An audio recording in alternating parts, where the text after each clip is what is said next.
Hello everyone, this is Ajit. Welcome back to साफलानर। श्रेणी सप्तम पिले समस्ते किपरि अछ? आशा कर समस्त बहुत भल थी। तो पिला माने आज ही वीडियो रे तम गणित बहिर तृतीय अध्याय जाना होची मौलिक ज्यामितिक चित्र। यार पिला माने अभ्यास कार्य 3.1 को आम एमती बढ़िया भाव में आलोचना करवा जमी गोटे वीडियो तुम पूरा एक्सरसाइज कंप्लीट हो। ठीक अच्छे, तो चलो आरंभ करवा। देख पिले अभ्यास कार्य 1 नंबर देख कौन देती ना देती जे एठी 6टा चित्र दिगला 1 2 3 4 5 6। प्रश्न कौन देला ना ऊपर जो 6टा चित्र देती कोणर चित्र देती सेमानक मध्यरे परस्पर अनुपूरक कोण गुड़ी को चिन्हट कर आउ गुड़िकर नाम लेख। अच्छा देख पिले ये गोटे क्वेश्चन आसला अनुपूरक कोण। देख गोटे अनुपूरक अच्छे गोटे परिपूरक अच्छी। अनुपूरक कोण क्या कहवा परस्पर अनुपूरक कोण क्या कहवा ना देख दीटा कोण जदि मिसिले 90 डिग्री हम बोले ताको आम परस्पर अनुपूरक कोण कहवा। आ दीटा कोण मिसिले जदि 180 डिग्री हम ताको आम परिपूरक कहवा। ठीक अच्छे, मनकर 40 डिग्री दिखाई यार अनुपूरक कोण केते हम ना 40 रे केते मिसिले 90 हम ना 50 मिसिले अर्थात 50 आउ 40 दीटा कोण होची परस्पर अनुपूरक। बुझिला? तो सही हिसाब से देख कड़ा पिला 40 डिग्री तो यार अनुपूरक केते हम 50 हम। देख भितर 50 कोड अच्छी ना एटी अच्छी अर्थात आम कहीपर जे क आउ घ नहीं कि क आउ घ। ठीक अच्छे, क आउ घ ए दुटा अनुपूरक हे।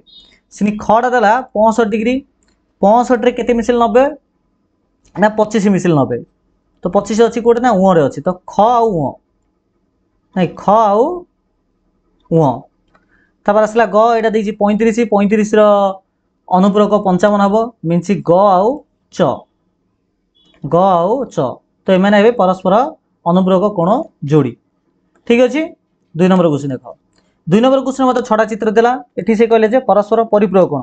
परिपूरक कोण मु केते कहिथिल ना 180 जदि 100 डिग्री देछि तो यार परिपूरक कोण जोड़ी केते हबो ना 100 रे केते मिसिले 80 ना 100 रे केते मिसिले 180 ना खाली 80 तो 100 आ 80 दिरा होची परस्पर परिपूरक। तो सही हिसाब जदि हम देखिबा तो 115 डिग्री रो परिपूरक केते हबो बोले 115 केते मिसिले 180 चिंता कर 65 है कि 65 मिसिले 180 अर्थात 6 आउ ट तो 6 आउ ट ये परस्पर परिपूरक कोण। से 95 डिग्री केते मिसिले 180 हम 85 तो ज आउ निय। ठीक अच्छे,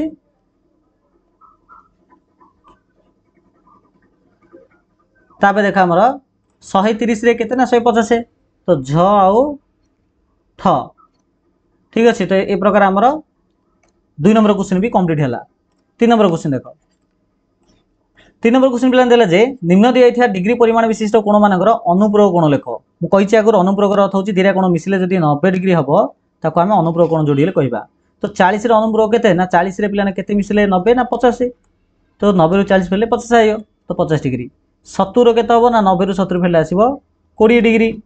85 रे अनुपूरक केते हबो बहुत सिंपल पे माने 90 रु 50 फेले 5। ठीक अच्छे, 4 नंबर क्वेश्चन देला से परिपूरक कोण लेख। परिपूरक कोण अर्थ होछि कोण ना दीटा कोण मिसिले 180 हेले ताको परिपूरक कुहाबो। तो 30 रे केते मिसिले 180 सिंपल 150। ठीक अच्छे, 150 डिग्री। 90 रो परिपूरक केते हबो ना 90 हबो काई ना 90 90 180 110 रो केते हबो 110 रो 80 110 रो 70 डिग्री केते डिग्री 70 डिग्री काई ना 110 रे 70 मिसिले 180। बुझियला? बहुत बढ़िया। देख 5 नंबर क्वेश्चन निम्नस्थ प्रत्येक चित्र थिबा परस्पर सन्निहित कोण जोड़ी मानकर नाम लेख।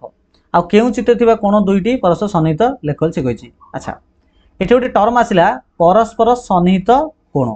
अच्छा परस्पर सन्निहित कोण आमे काउ कहबा देख पिले दुईटी कोण थिबो जेमिति एठा देख मोडे ड्रा करछि।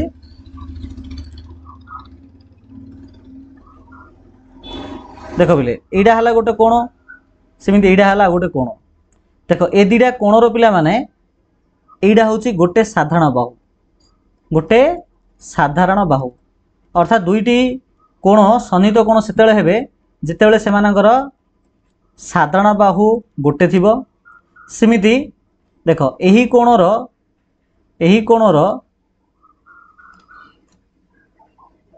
देख बोले एही कोणर शीर्ष बिंदु एडा एही कोणर शीर्ष बिंदु एडा तो दुई जार शीर्ष बिंदु भी गोटे अर्थात साधारण शीर्षबिंदु भी थिबो साधारण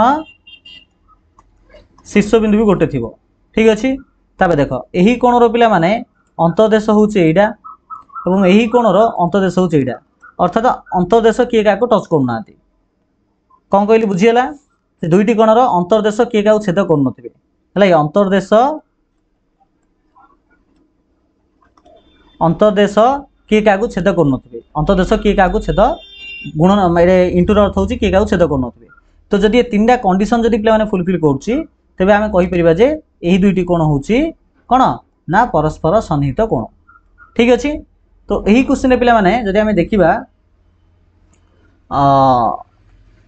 केउ चित्र थिबा कोण दुईटी परस्पर सन्निहित कोण एठा देखो ए जो प्रथम चित्र रे एही कोण ए कोण देखो बेले एदिरा कोण भितरे एडा होची साधारण बाहु एडा होची साधारण शीर्षबिंदु आर अंतदेश एडा आर अंतदेश एडा के छेद करनी मीन्स आमे कहिबा जे एठारे एदिरा होची कोन हमर परस्पर सन्निहित कोण आमे कहि परिबा ठीक अछि सेमि देखो द्वितीय फिगर देखो ए द्वितीय फिगर देखो एडा गोटे कोण देला एडा गोटे कोण देखो ए दुई जाक कोण एडा हला साधारण बाहु एडा हला साधारण शीर्षबिंदु आ आर अंतदेश एडा आर अंतदेश एडा के छेद करनी तो एडा मध्ये हमर परस्पर सन्निहित कोण हो परिबो तीन नंबर चित्र देखो एडा हला गोटे कोण एडा हला गोटे कोण देखो ए दुई जाक कोण एडा हला साधारण शीर्ष बाहु एडा साधारण शीर्षबिंदु पांच कोणर अंतदेश एडा छ कोण अंतदेश एडा तो एठारे 5 6 मध्ये गोटे सन्निहित कोण हो परिबो तो देखो ए फिगरटा देखिबा देखो एही कोण रे पिला माने एडा हला आर शीर्षबिंदु आ एही कोण रे एडा हला आर शीर्षबिंदु देखो दुई जाक शीर्षबिंदु गोटे नुहंती अर्थात एडा सन्निहित कोण जोड़ी हबो नाही से एही फिगर रे देखो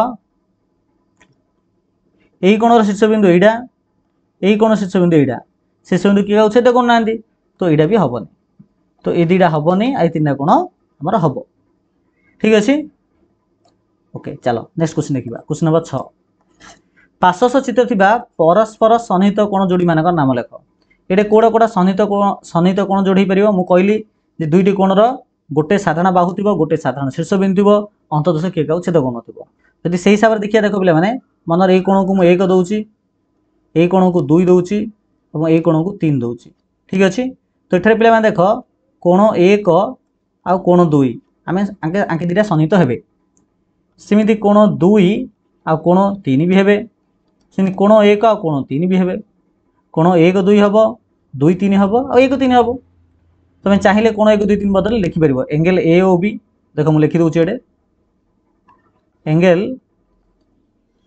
ए ओ बी आ angle B O C angle B O C out हबो एंगल बी ओ सी सहित एंगल सी ओ ए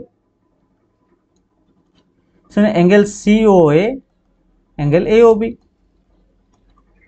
तो ये प्रकार तीन जोड़ा आसला आमर सन्निहित कोण जोड़ी ठीक अच्छे तो पिला माने ए प्रकार आमे जो अभ्यास कार्य आमर 3.1 अच्छी तार समस्त क्वेश्चन आंसर को एठारे डिस्कस कले यार परत वीडियो रे अभ्यास कार्य 3.2 को आमे डिस्कस करबा तो पिला माने वीडियो केमिति लागला निहात समस्त कमेंट सेक्शन कमेंट्स करेंगे आ बुझिला ना नहीं जदि अबुझा रहिला तबे को नंबर अबुझा रहिला निहात कमेंट्स से जणाइबो चलो वीडियो को आमे एठेन करबा थैंक यू सो मच।